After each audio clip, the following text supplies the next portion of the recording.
VCT dan dasar-dasar konseling bagi pasien HIV/AIDS dan penyalahgunaan nafsa. Ya, rasanya sudah paham ya, bahwasannya yang berisiko menularkan virus HIV itu hanya darah, cairan mani, cairan vagina, air susu ibu.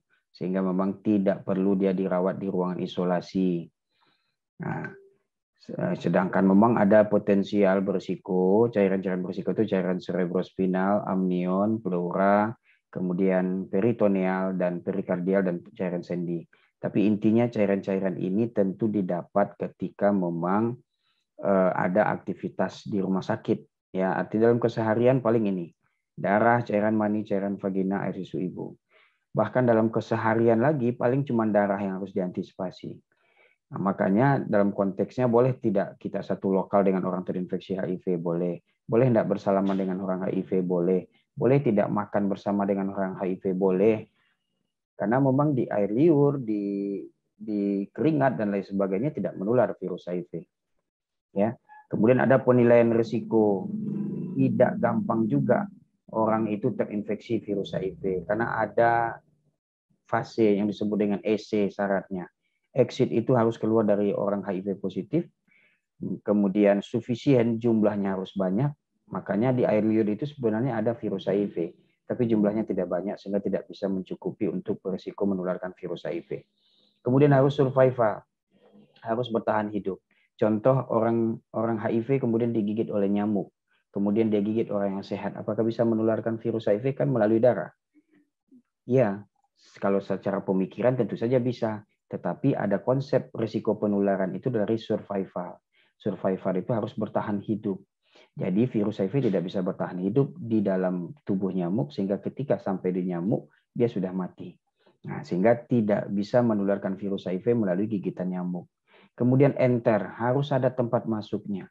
Kalau misalnya ada seseorang, saudara nanti merawat orang yang terinfeksi HIV, sudah masuk tahap AIDS di rumah sakit, kemudian darahnya muncrat ke tangan saudara, ada perdarahan, kemudian darahnya katakanlah muncrat kena ke tangan saudara, tapi tidak ada luka, berarti tidak ada tempat masuk. Ini konsep yang kemudian harus kita pahami bahwasannya ada tempat masuknya. Jadi EC inilah sebagai menilai risiko tinggi atau rendahnya. Nah, misal lagi begini, saudara merawat pasien terinfeksi HIV, sudah masuk tahap AIDS, kemudian saudara memasang infusnya, kemudian saudara mau memasang infus itu, kemudian menusuk jarum itu ke intravenanya, kemudian darah sudah masuk ke jarum.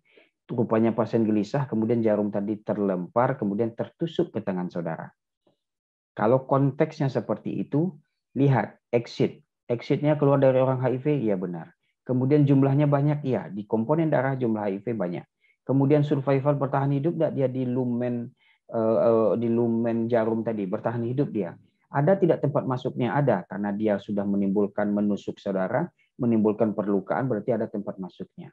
Berarti apa? Ada risiko tinggi terinfeksi HIV dari jarum suntik ketika saudara nanti memasang infus.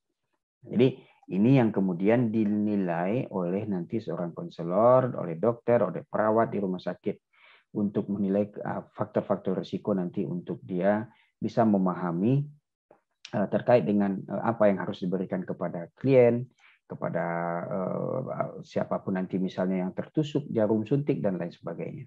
Jadi ini yang perlu saudara pahami, inilah model-model penilaian risiko terinfeksi HIV. Sehingga dan cairan-cairan ini tidak berisiko menularkan. Cairan serviks, muntah, feses, air liur, keringat, air mata, urin, cairan nasal, sputum. Konsepnya sama tadi. Dia harus jumlahnya banyak sehingga dia tidak banyak sehingga dia tidak dianggap infeksius kecuali terkontaminasi dengan darah yang terlihat. Misal di air liurnya nampak ada langsung darah di sana, berarti risiko menularkan. Tetapi kalau hanya air liur saja tidak berisiko menularkan. Makanya apakah boleh orang minum satu gelas dengan orang HIV/AIDS? Boleh. Dalam konteks HIV-nya. Beda lagi nanti dengan TB dan lain sebagainya. Jadi ini yang perlu sama-sama kita pahami bersama. Ini sudah dijelaskan. Artinya orang secara fisik tidak bisa terlihat. Nah, orang secara fisik tidak bisa terlihat dia terinfeksi HIV karena bisa jadi dia dalam kondisi yang sehat saja. Tapi kalau dia sudah masuk ke tahap AIDS akan muncullah gejala-gejala mencret berkepanjangan, demam terus-menerus, dan batuk yang tidak kunjung sembuh. kemudian nanti akan diberikanlah pengobatan. Tetapi perlu kita pahami bahwasannya memang ada pada pasien-pasien HIV ini masih tinggi isu-isu terkait dengan stigma dan diskriminasi. Ya, stigma itu sehingga kemudian masih melekat pada orang terinfeksi HIV, dianggap sebagai orang yang dalam tanda petik tidak bermoral yang terinfeksi HIV, kemudian kalau sudah HIV pasti mati dan lain sebagainya. Hal-hal itu kemudian menguatkan bahwasannya akhirnya menimbulkan diskriminasi kepada orang yang terinfeksi HIV. Sehingga ini dianggap mematikan, penyakit kotor, kemudian sengaja menularkan penyakitnya, dan kurang pengetahuan yang benar tentang cara penularannya. Sehingga muncullah ini. Nah, sehingga makanya perlu namanya voluntary counseling testing. Nah, jadi dalam konteksnya VCT itu, jadi ini dia voluntary counseling testing. VCT itu sebagai titik awal tetap untuk pasien itu bisa mengakses. Jadi dia bisa menerima keadaan dia terinfeksi HIV, dia bisa merencanakan perubahan perilakunya, dia bisa nanti membantu mengurangi stigma, bisa memfasilitasi akses pelayanan sosial dan lain sebagainya. Artinya pintu masuknya orang tahu dia terinfeksi HIV adalah dengan melakukan konseling VCT. Jadi voluntary counseling testing, yang memang mereka datang dengan sukarela, kemudian mempunyai faktor risiko, kemudian digali faktor risikonya, kemudian mau dia tes terinfeksi HIV, kemudian itulah yang kemudian kita jadikan sebagai dasar untuk tes HIV dan tindak lanjut selanjutnya. Nah, apa itu konseling? Konseling itu adalah suatu proses membantu seseorang dalam pembelajaran menyelesaikan masalah emosional, interpersonal, dan memutuskan suatu hal tertentu. Membantu klien menolong dirinya sendiri, baik individual, pasangan, ataupun keluarga. Artinya, kalau kita lihat di sini, ini adalah proses bagaimana seorang klien itu dia bisa menyelesaikan masalahnya sendiri. Memang dimanifestasi, memang diprovokasi, memang difasilitasi oleh seorang konselor. Bisa dia mendapatkan informasi secara lengkap, bisa dia dapatkan kemudian alternatif-alternatif penyelesaian masalah, dan kemudian ditentukanlah oleh klien itu sendiri untuk menyelesaikan, memutuskan apa yang akan dia lakukan. Karena ketika dia memutuskan untuk membuat satu keputusan, dia akan bertanggung jawab untuk menyelesaikan masalah tersebut. Itulah yang kemudian menjadi satu hal yang kita pahami untuk supaya dia bisa menjadi melewati fase ini dengan baik. Itu dia. Nah, ini dia. Kalau kita lihat tadi, konseling pada orang dengan HIV/AIDS itu pasti nanti ini, ya, awalnya, kemudian nanti akan ada hal-hal penguatan-penguatannya. Nah, konseling itu nanti ada yang bersifat individual, kemudian ada juga yang bersifat kelompok. Nah, ini tujuan. Tujuan konseling itu adalah yang pertama adalah membantu setiap individu untuk bertanggung jawab atas hidupnya sendiri. Bagaimana caranya? Adalah dia mengembangkan kemampuan mengambil keputusan bijak dan realistis. Kemudian mengubah perilakunya sendiri agar konsekuensi sesuai dengan yang dikehendaki. Jadi dalam arti kata memang proses ini menjadi suatu hal yang dasar bagi dia. Ketika dia menentukan satu keputusan, ketika dia menentukan satu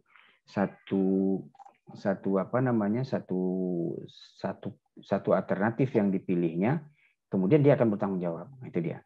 Dan kemudian tujuan dari konseling itu juga adalah bagaimana dia menyediakan informasi yang faktual. Jadi ketika dia di konseling, pasti nanti konselor akan memberikan informasi-informasi yang sangat fakta, jelas terkait dengan apa yang akan diberikan terkait dengan HIV/AIDS dan kemudian faktor risiko yang berhubungan dengan hal tersebut, termasuk juga penata laksanaan.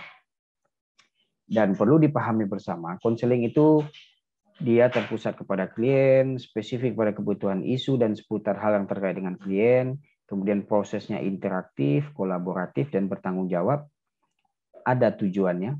Kemudian dia mengembangkan tanggung jawab diri klien. Nah, jadi makanya kata kuncinya tadi, dia mengambil keputusan, kemudian juga dia juga yang kemudian bertanggung jawab terhadap dirinya. Kemudian mempertimbangkan situasi interpersonal, sosial, budaya, dan kesiapan diri untuk berubah.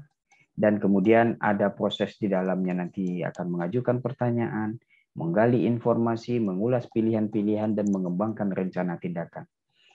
Jadi pertanyaan itu akan muncul, nanti ada pertanyaan terbuka, ada pertanyaan tertutup, ada pertanyaan kemudian mengarahkan.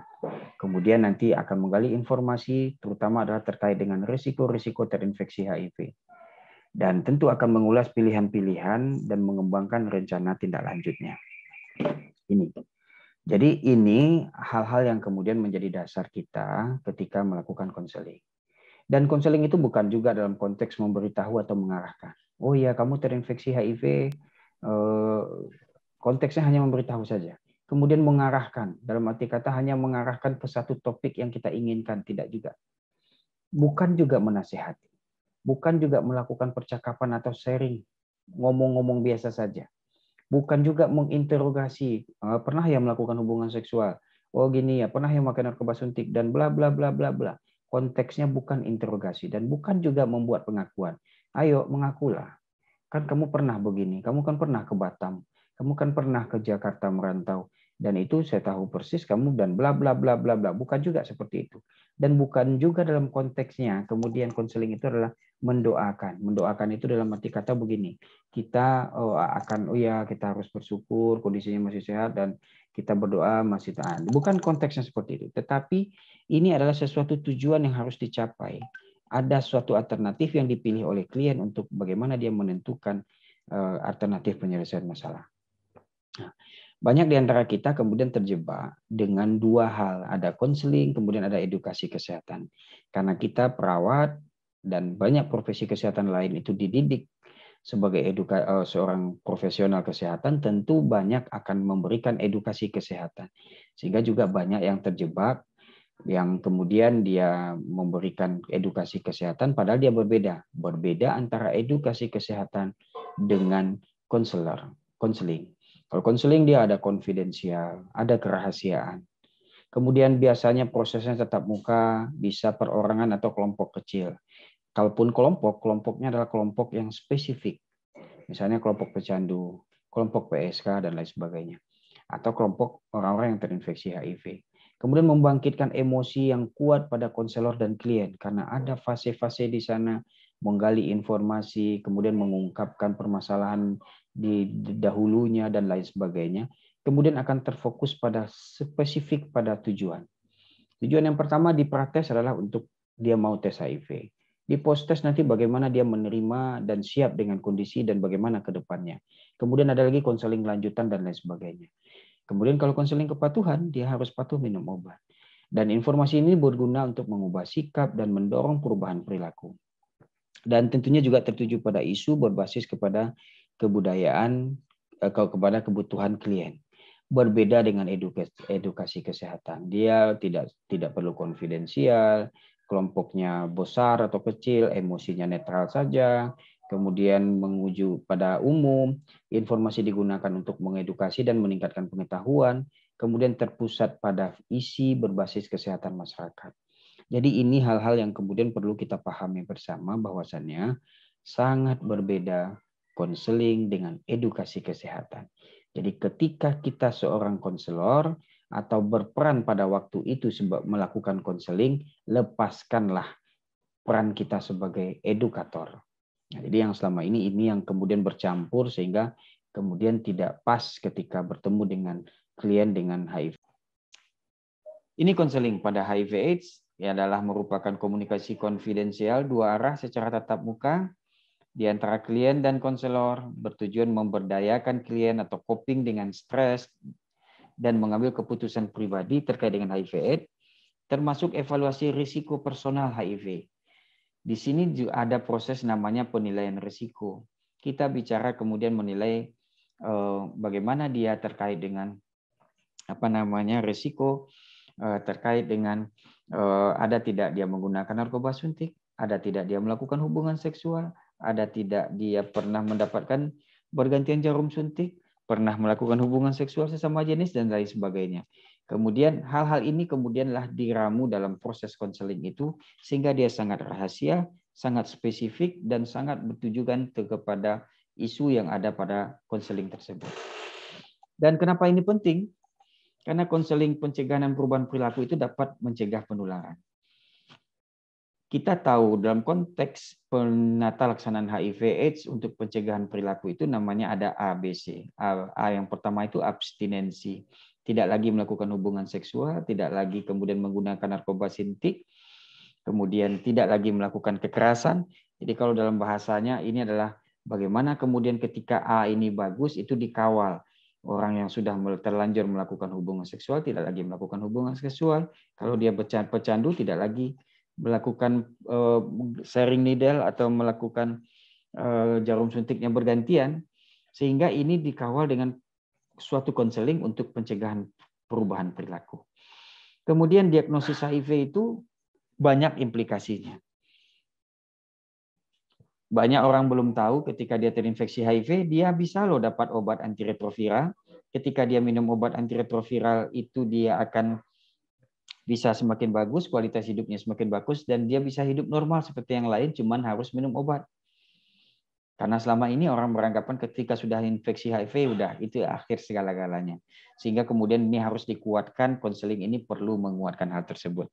Kemudian HIV itu mengancam kehidupan dan berlangsung sepanjang hidup. Karena sampai saat ini belum ada obat untuk membunuh virusnya.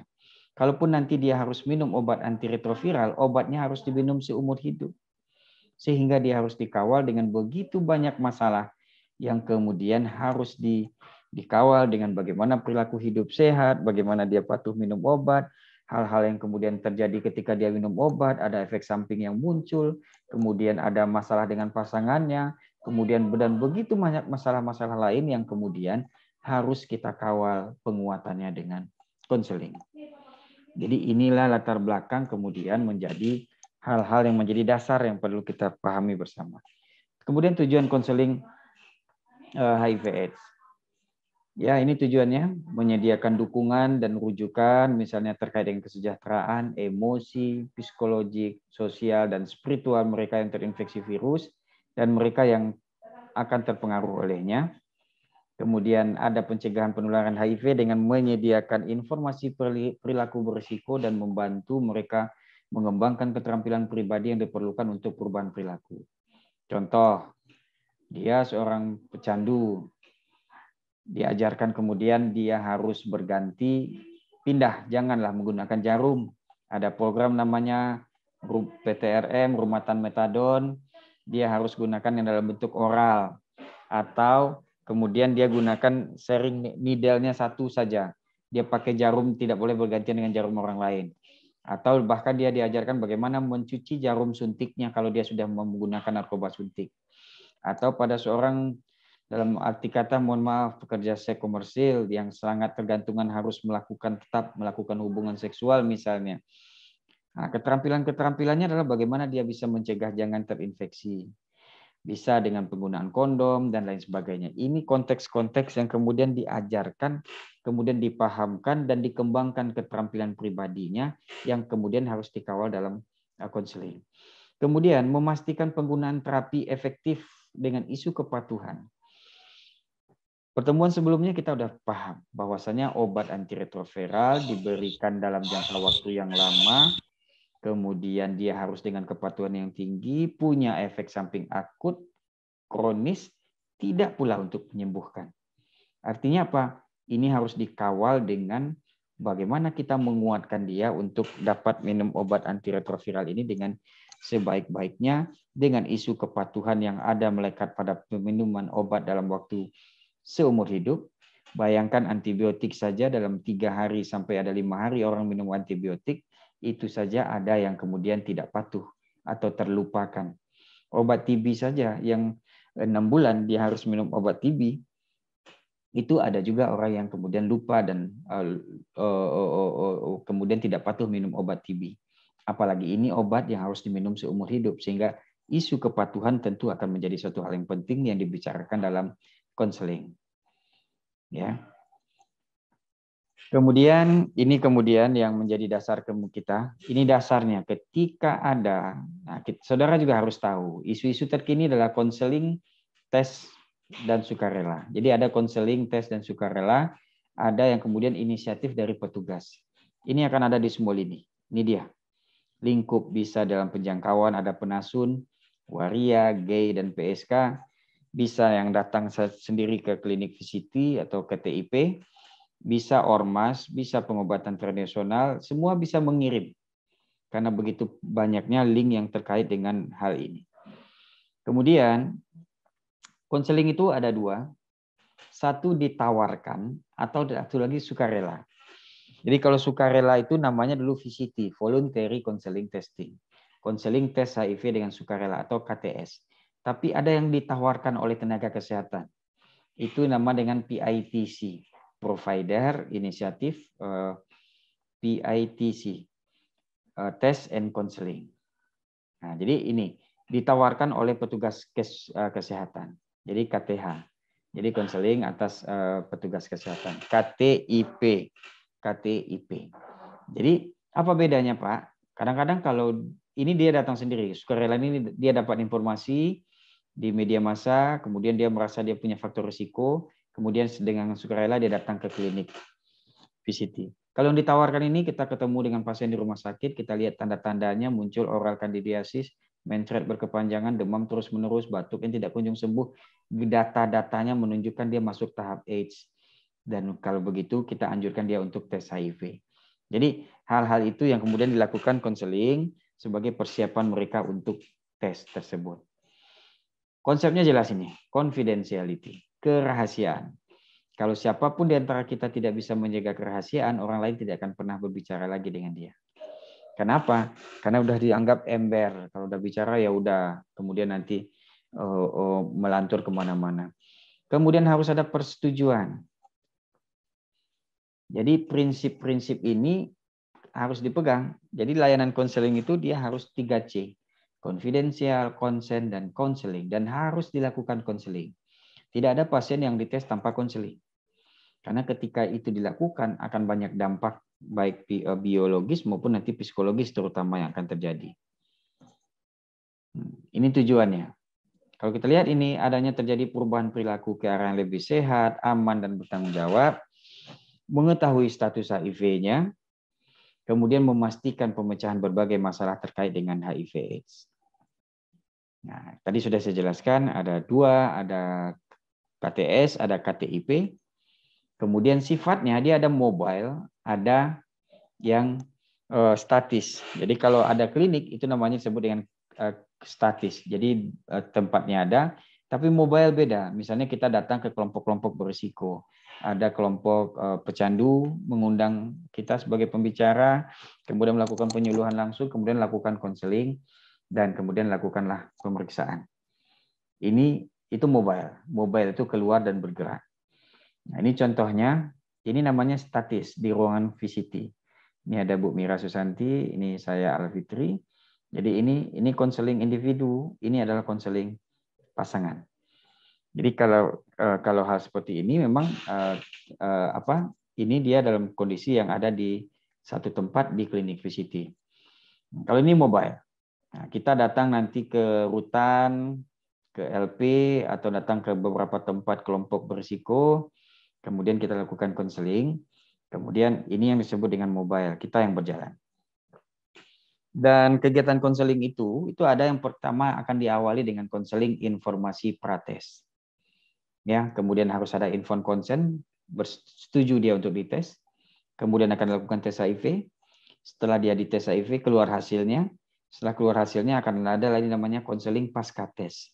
Kemudian harus ada jaminan mutu konseling, tes HIV, layanan dukungan berkelanjutan. Artinya kalau dia misalnya positif, berarti berikutnya dia harus dikawal bagaimana ke depannya.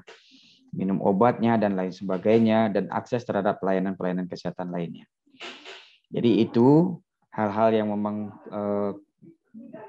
penguatan dari apa yang sudah kita sampaikan dari pertemuan kita sebelumnya, dan saudara sudah melihat dalam penyajiannya.